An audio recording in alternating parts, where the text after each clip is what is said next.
Hello and welcome to Mediumship Matters with me, Hannah McIntyre.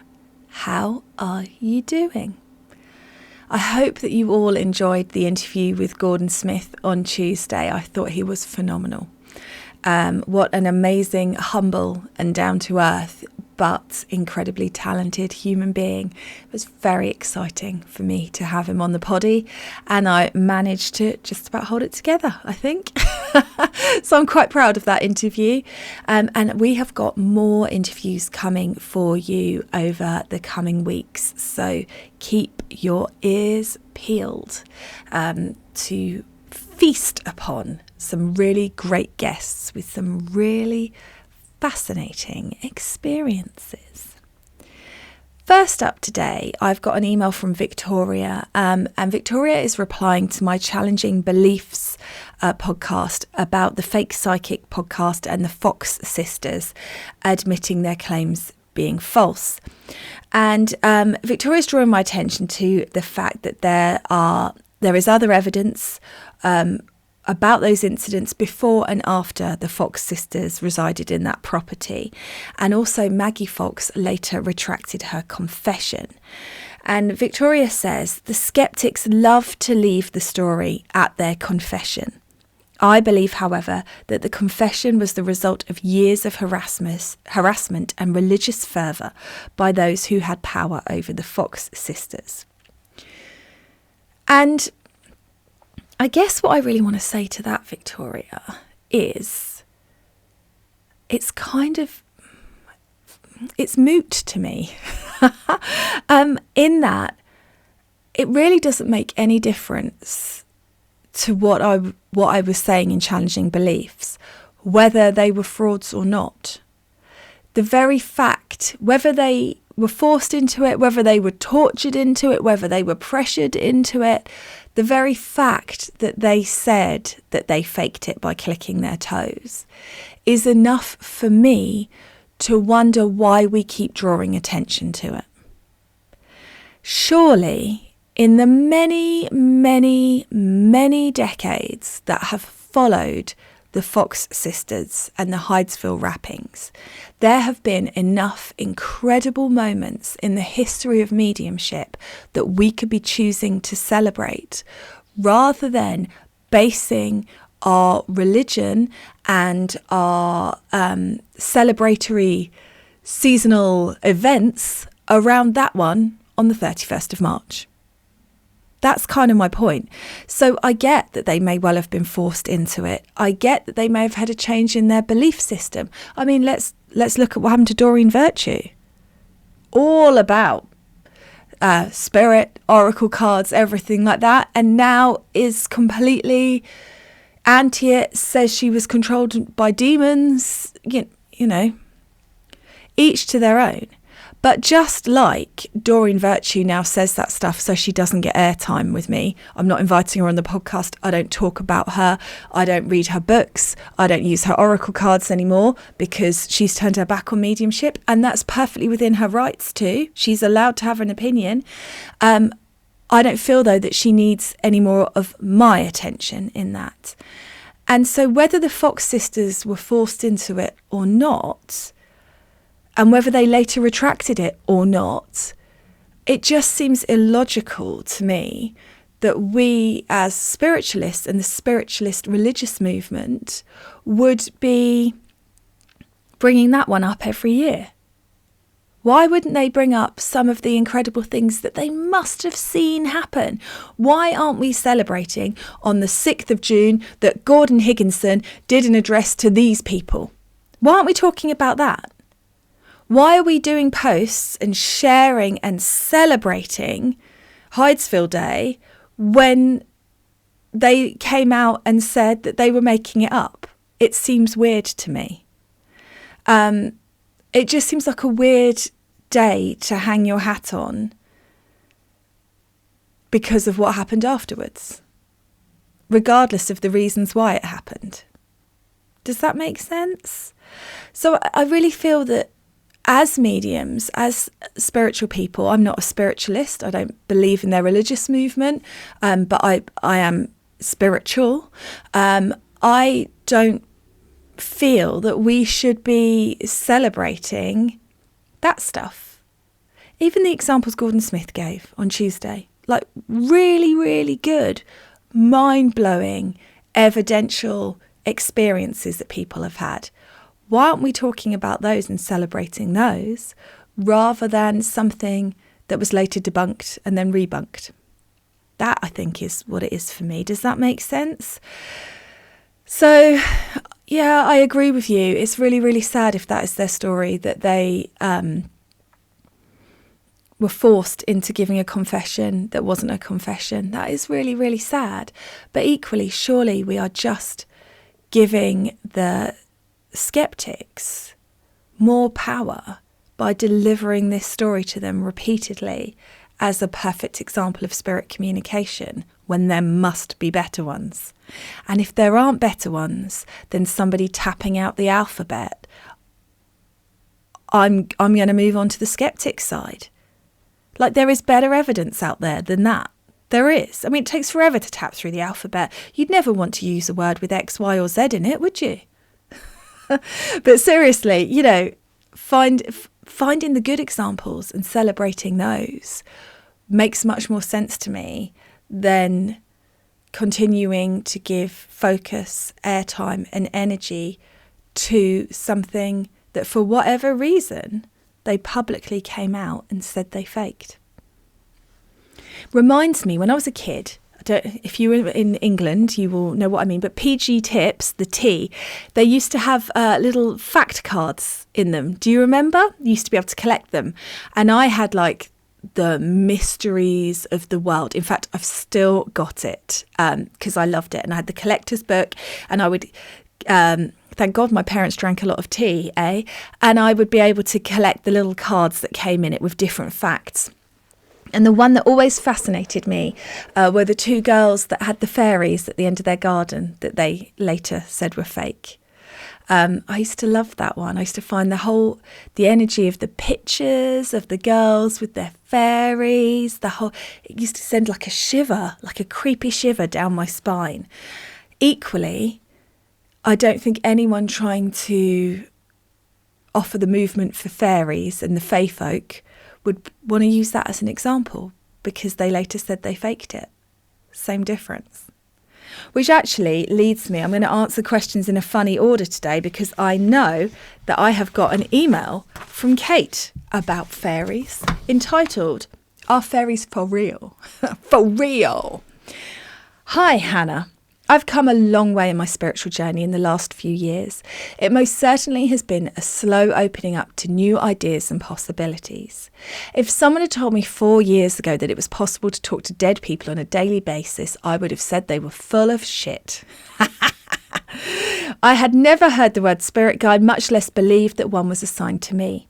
But the more I've learned and read and experienced, the more open I've become to things visible and invisible. That being said, there comes a line.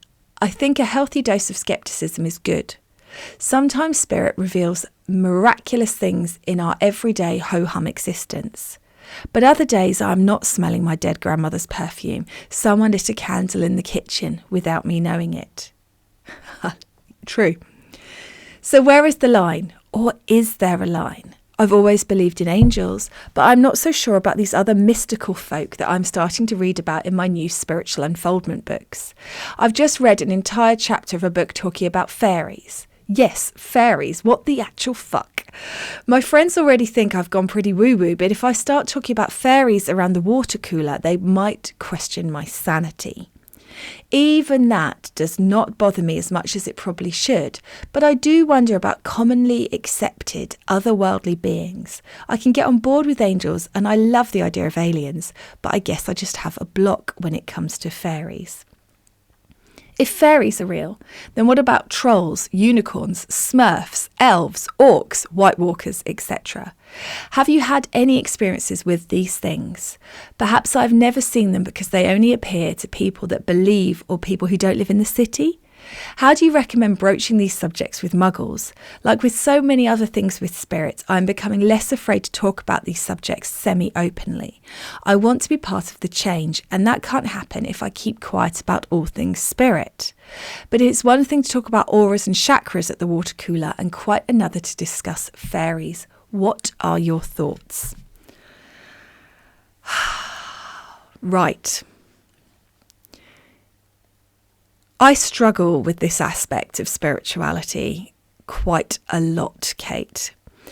And the reason why I struggle with it is very much because people generally that talk about fairies, it's just a bit too woo-woo for me. I can get on board with fairies if they're like fairies in Labyrinth and they're a little bit spicy and evil, but when they're all granty wishes and floaty, then it kind of does turn me off. Now, that doesn't mean that I don't believe in them. It just means that they are not for me. Like unicorns, dragons to a certain extent for me. It's always a hard thing. I remember once really being on a course, an advanced evidential mediumship course, and being really, I've been there for a week. I was waiting to get a message from my aunt or from my grandmother or my grandfather. And I was really excited to sit down in front of some mediums and get some evidence. And unfortunately, two of them separately decided to talk to me about my spirit guide being a unicorn. And it really just left me feeling a bit flat, to be honest, because apart from anything else, if they were working psychically with me, then they would know that I'm not a unicorn kind of girl. I'm just not. And it's really weird because I like colour and I like glitter, but give me a crony old witch. Don't give me a unicorn. So I really did struggle with the whole thing. And I did say to Spirit afterwards, like, if you're trying to tell me that my spirit guide is a unicorn, can you give me some sort of unicorn sign? And I just got dead air for like a month. I asked repeatedly. It never happened. So I think they work for certain people if they're that way inclined. But for me personally, they don't. I bought Diana Cooper's Magic of the Unicorns card set to try and open myself up because I felt like I was cutting myself off. But it's just not for me. And that's fine, I think. We have different aspects of what works for us and what doesn't. Now, if you said to me, do you believe in different vibrations of energy, and that there might be some sort of vibration of energy where they're very connected to nature, where they are keepers of the physical world, where they might be small, where they can move and fly and flit? I absolutely do. So yes, I do believe in fairies, I guess, if you want to label that frequency of energy as of fairies. But of course, in the labelling is the understanding that it's the human concept of it. And by default, as soon as we label something, we're getting in the way of it. So, yeah, I don't know if that's an answer for you, Kate, really. I do, but I don't. I remember when I was working with Gizrael, my healing guide, right at the beginning of my journey with angelic Reiki, there was a time where he stood behind me and he opened his book, and he was holding a book, I don't know why, and he opened the book, and from the pages of the book, all these little things winged, moving really quickly like lights, came out of it and flew through my hair, and I could feel them, and they went to heal the person that was sat in front of me. So I would never say never, because that isn't me, but I do think that sometimes this stuff is problematical for bringing people onto the cause. And I think you're good to be not editing, but just to be mindful of what you say to people around the water cooler. Because I know with me, if somebody had started talking to me about fairies, I'd have pulled a face like I was smelling a bad smell and backed away, and it would never have unfolded for me the way that it has. Equally, I accept that there are some people that just want the woo, that want the fairies and the lightheartedness and the fun of it, and good for them. I'm sure it's an easier journey than the one I've assigned to myself and chosen for myself. So find what resonates with you and works well for you. And just as an aside, I have to say, when I first started working with spirit, I had such a problem with angels because of the religious connotations. I didn't want to work with angels. If you'd said to me that one day I'd have been an angelic Reiki master, I'd have told you to get on your bike. I'd have said, no way will I ever be doing anything like that. And yet here we are. I work with angels all the time. So I think we have to allow unfoldment for ourselves. The only limit is that there are no limits. Keep opening up and expanding. But I think it is just us creating a label from a frequency of energy. Just like, to me, when I work with angels, angels are more of a humanity as a whole overseeing kind of energy. That's the messages that they bring, the information that they bring. Whereas spirit guides are much more about my personal growth and my personal journey. And then, like I said, for me, fairies would be still in spirit, but keepers of the physical land, people that look after the physical world that we live in. And not even people, are they? So there, find your answer in that quagmire, Kate. And I know that you sent me an email after this one saying that you just looked at your phone and the spirit with their massive sense of humour had brought up a memory of your brother with elf ears on. So there's something in there for us to be opening up to. But I don't think it's as cut and dry as the labelling that we like to give things. And I do ask the fairies of my garden to look after the plants in my garden and look after it. And I do sometimes leave them little offerings out because I feel like that is creating the energy that I want for my nice garden. Yeah. So I do, but I don't. I do, but I don't. I think that sometimes the floofy stuff can put people off. And it's good. It will also attract other people to the course. So it's just going to resonate with the right ones and not with the others. And it's up to you where you feel you want to go with it, what you feel is right.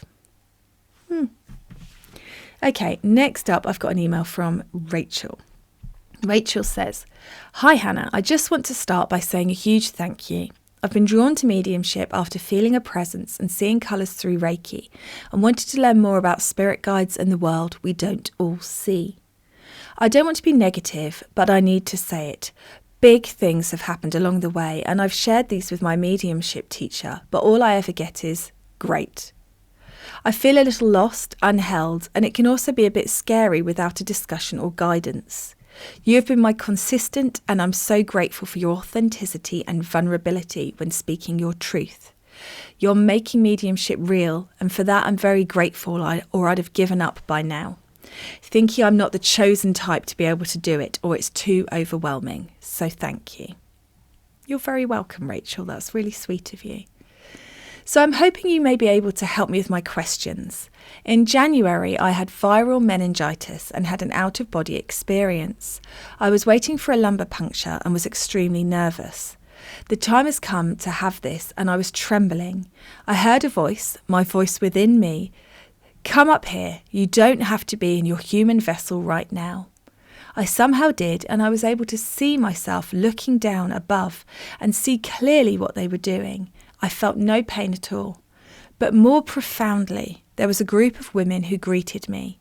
I can't express the love, the calmness, and the complete belonging I felt. The message of don't forget you are a spiritual being having a human experience has stayed with me and changed my whole look in life. It took a while to feel right. It was weeks of feeling very heavy and like I was looking from the back of my head like I was in a costume. I'm sure lots of that was the virus, but it did take a while to integrate back. I've also been asked to look into my eyes not long ago whilst getting ready.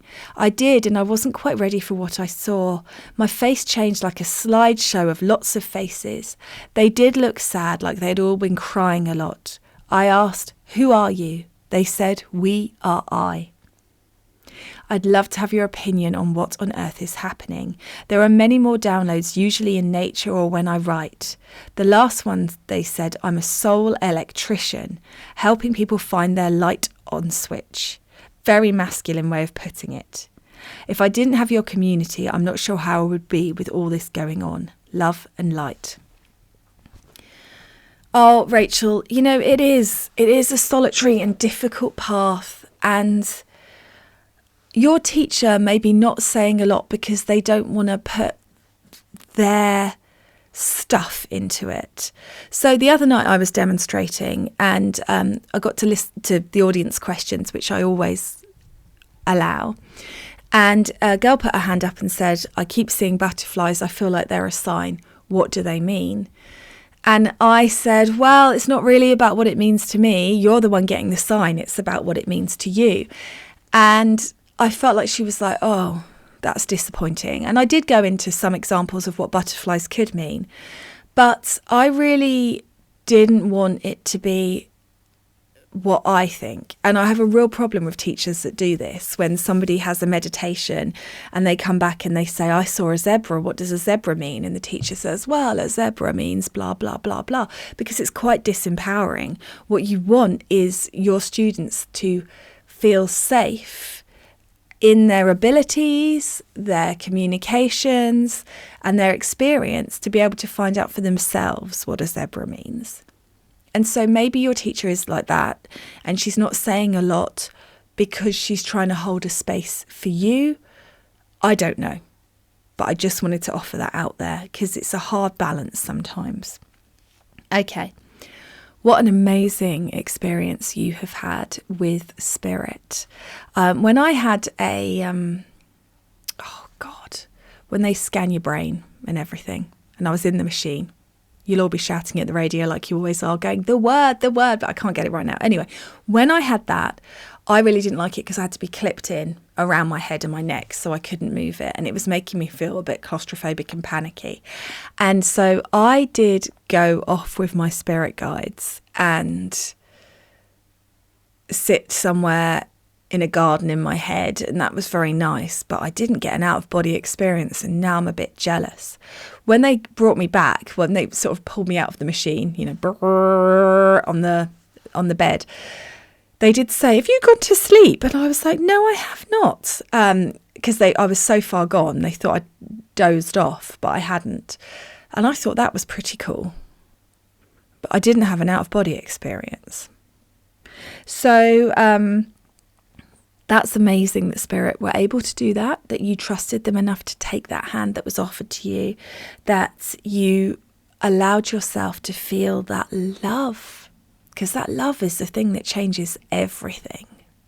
It's not the teaching, it's the love. The love changed everything for me. I had never experienced anything like it. And I don't think I ever will again. I don't think humans can love in the same way that the spirit world can. It's so profound and life-changing and unlimited.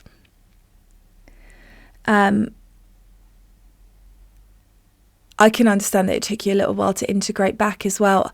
I mean, I've really struggled since coming back from Texas just with life. Needing to be here, needing to be there, because I've obviously gone up a level, I feel, energetically in my experience in Texas and pushing through that limitation.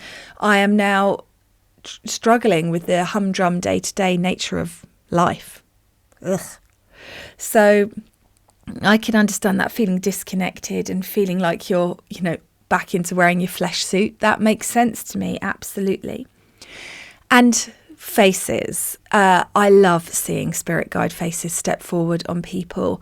It's a fascinating thing. It's something I like to do with people at my retreats. In my January spiritual experience retreat, we always do a seance where we allow our guides to step forward. And there's just something incredibly powerful about seeing somebody's guide on their face like that. It's amazing. And I love their answer. Who are you? We are I. That is so spirit. And the soul electrician. I mean, that is an amazing way of looking at it. What a cool job title. I love it. I love it. I love it. So I think it sounds to me, Rachel, like you are exactly in the right path. You've got that trust in spirit. You've got that connection. They're able to intervene and help you when you're asking for it and you need it.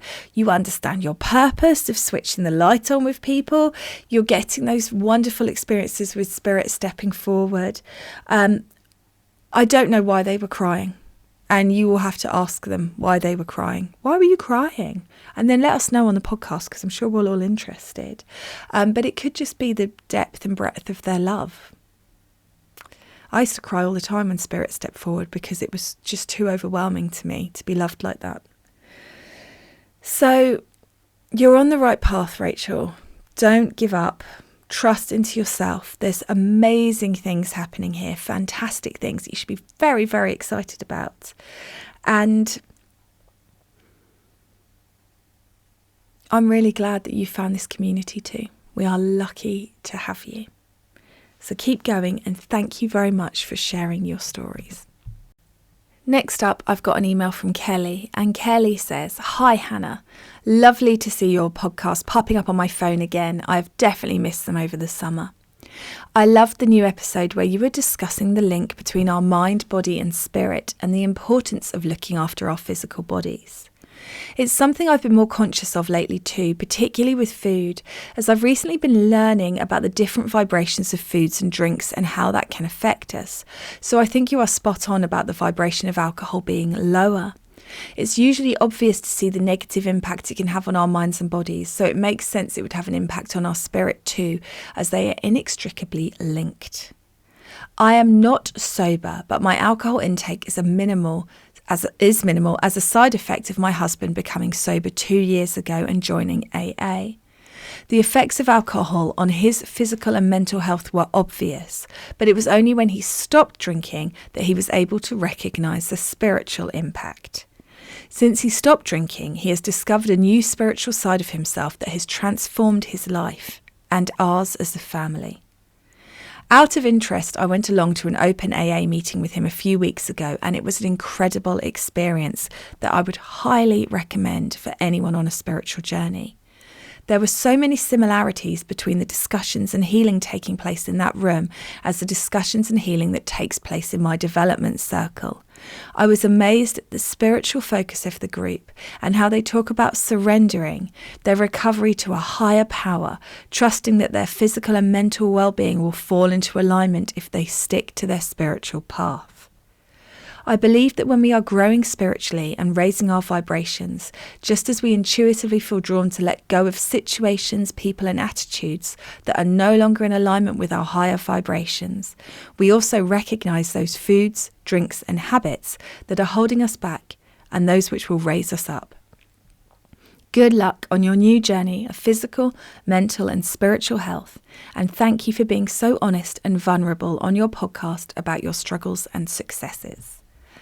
Well, thank you, Kelly, for sharing that. That is fascinating to hear that about an AA meeting.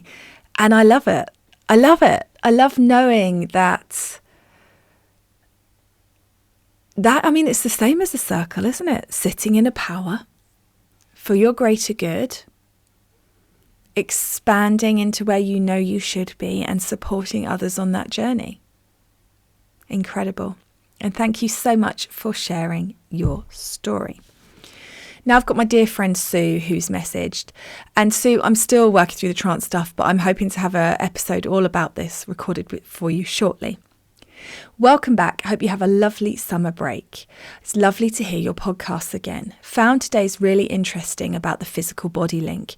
You've addressed a question from me about this on the podcast before, and whether my development seemed to be super quick and my connection really strong because of my mostly healthy diet lifestyle, which I now follow following a major health scare. I do believe that there is definitely a correlation here. I must just say that we've had a week in Portugal, all inclusive, and we literally spent the week eating rubbish and drinking cocktails with very little exercise, and I definitely didn't feel so close to spirit. And now I'm back home and on my celery juice, etc., I'm feeling more connected. I'm not at the point where I want to give up all alcohol altogether at this point in my life, but have total admiration for you doing it. Well done. I did do it a few years back when I was really poorly and know I could do it again if necessary. And I just wanted to share that. I know you then go on to talk about trance stuff, which I will cover in more depth when we look into trance. But thank you. And I'm not saying that I've given it up. I'm just seeing how long I go. Because I know my limitations. And if I say I've given it up, then I'll be going back on alcohol within a week, because I'm contrary. I'm even contrary to myself. So what are you going to do? Okie dokes.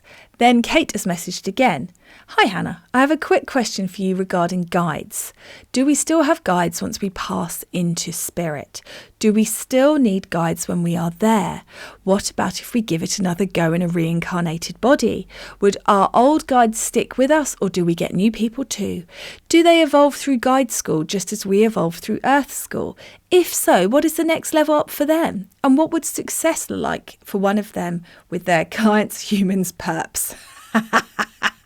Ha ha ha, not sure what they would call us. I kind of feel like a perp in a cop show. P.S. I know that many think that we are our own guides and that we make ourselves appear differently so our tiny brains can comprehend it. While I do agree that our higher self is one of the team, there is part of me that likes the idea of someone else that is not me looking out for me. Well, indeed, Kate. So you've kind of answered your question in the email from my point of view, which is that I believe it is our higher self or just source. I guess my higher self is part of that, but I do feel like it's more than just me. I feel like it is the intelligence of the collectiveness of spirit. So I don't feel them individually anymore. And that is exactly, they will be with you when you pass over. You'll be reunited with your team. When you reincarnate, because you're reincarnating right now, because there's no time to your soul. So it's all happening simultaneously from your soul's perspective. You are in the spirit world and living every life at once. It's only us that has this linear, this is the life, then the next life, then the next life approach to it. They will be guiding you in all of those lives and all of those experiences. And because spirit are omnipresent and multifaceted, I believe that there is no success or evolution. There is only love. And this is where it all sort of falls apart for me, because I'm trying to put it into words and human language doesn't really help. But this is one of my problems with angels, is that we like to talk about archangels, like there's a hierarchy, but a hierarchy seems like a very human thing to me. It doesn't feel like the oneness of unconditional and unlimited never-ending love would have people energies that are better than others. It just is. You're just the universe experiencing itself in a space of unconditional love. So I don't believe that there is a hierarchy. I don't believe that there is a success. There's no such thing as success. There only is. There is your soul's choice to incarnate and learn certain lessons, but they're not lessons that you have to learn to get to a certain level, because you are incarnating on Earth and out of the reincarnation loop simultaneously, because there is no time in spirit. So it's not like you reach a certain level of nirvana and then you don't need to reincarnate on Earth anymore, because your soul in a space where there is no time has already reached it. Surely. And then I just stare into the abyss and little parts of my brain melt.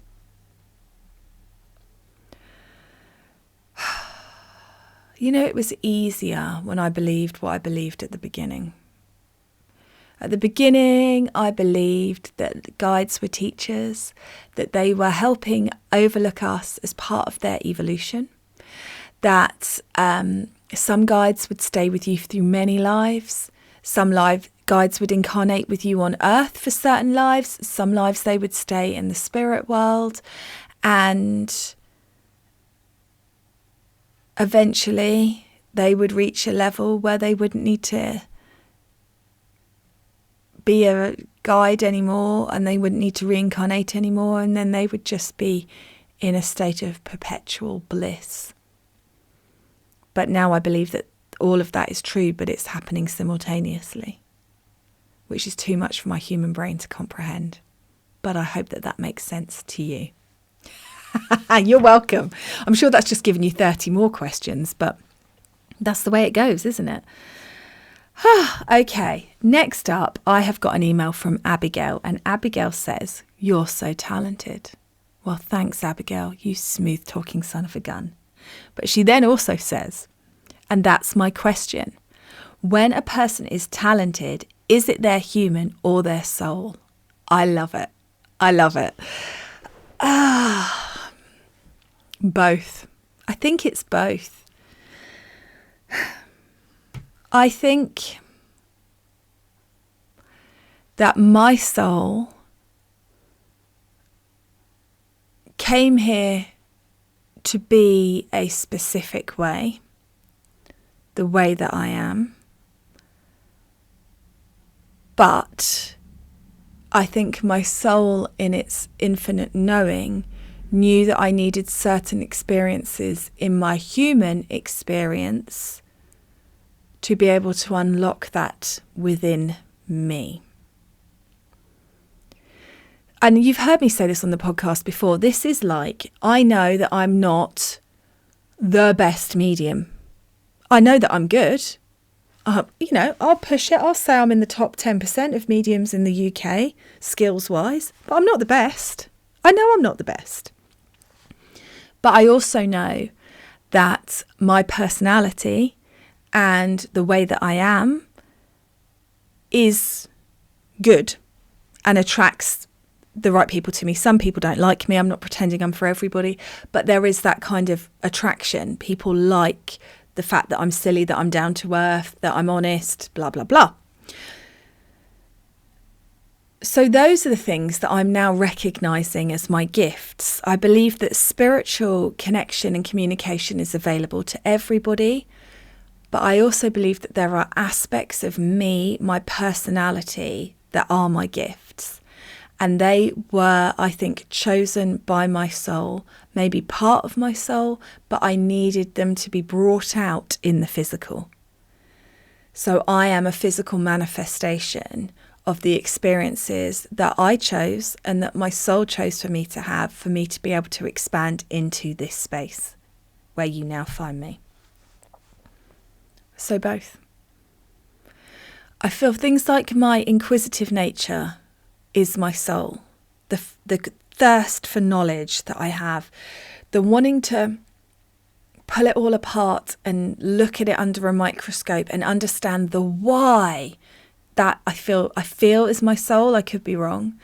I really do feel like that. My snarky sense of humour, that's my human. I don't think my soul's a bitch. I think it's just me. So find that space in there. It's somewhere in that. Yeah, I hope that makes sense. But I love playing around with it and thinking about it. I wonder sometimes how much my soul has cut me off, because obviously spirit know everything. They're omnipresent. They know everything that ever was and everything that ever will be. But because I love the finding out and the expansion into how things are, if my soul cut me off from a lot of knowledge just for the pure pleasure of finding it out again, I don't know. It's a bit like when my mum says to me, "I'm sure I've told you this story," and I say, "You probably have, Mum, but I don't remember it, so I can have all the joy of this story again. Thank you." Because my memory is appalling. So there is just, something to be said about all of that, and I hope that makes sense. It's me, but it is also my soul, but it's also my human. And you need the right mix of things to be able to bring it all out. And I have no doubt that there are way more talented, way more analytical and expansive souls out there that perhaps are in a physical body where they can't process the thoughts, the questions. I'm very lucky that I grew up in a family where we did theorise things and talk about things, and that's always been something that's been of interest to me personally. Although ironically, if you'd ever said to me that I would have spent the majority of my time talking about philosophy, I would have told you to stick it. Because generally speaking, in my experience of spiritual philosophy, as soon as you title it spiritual philosophy, you get some drony, boring, generic message about love thy neighbour, but dressed up in a different way. Which is also part of my problem with trance. See, surely spirit are more entertaining than the majority of trance mediums make them out to be, but we'll cover that when I actually go into it properly. So I think that there is, it's a wonderful, clever web of energy that in that moment when your soul incarnates, there are the experiences that your soul knows you're going to have for your unfoldment. There are the choices that you make in your human, in your right to choose, that can sometimes take things off the path. And there are the people you chose to be in your life, the people that you would inspire you, the experiences you would need. And like I've very clearly said on this podcast, not every person that's inspired me has been in a good way. Sometimes it's been in a what the frick is that shit show, I'm never doing that learning moment, but it's still learning. And it doesn't mean it wasn't called to me by my soul.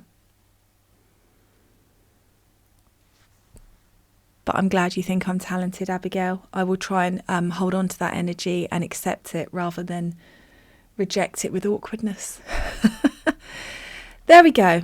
Another week, another podcast. That's all of the listener questions answered, I believe, apart from Dear Sue's trance stuff, which we will go through. So if you have got a question, please do WhatsApp it to the show or email. And as always, I'm interested in doing you all some reading. So if you want a card pull, let me know, that kind of thing. And we'll go from there. But lovely to speak to you all as always. Have a good one.